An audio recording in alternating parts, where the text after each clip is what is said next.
Hi everyone! Welcome to LutoNiDiana! Today, gagawa tayo ng langka ice cream na may cheese. Pero guys, ang cheese, optional lang ito. Pinapakita ko lang sa inyo na pwede kayo maglagay ng cheese. Lalo na kung meron kayong Edin cheese, kung saan kayo ngayon, kasi mas masarap ang Edin cheese, diba?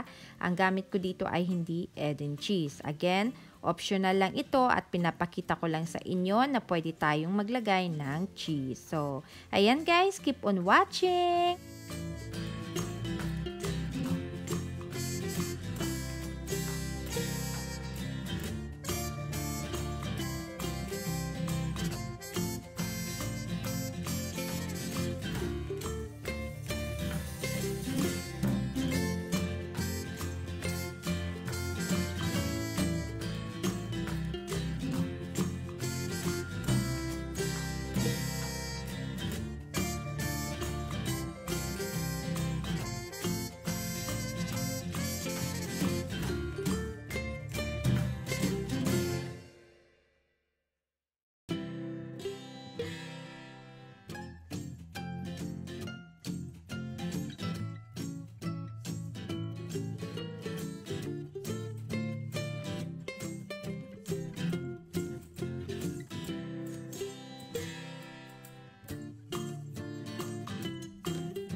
So, ayan guys, ang ating langka ice cream. Madali lang gawin, hindi masyadong matamis at masarap.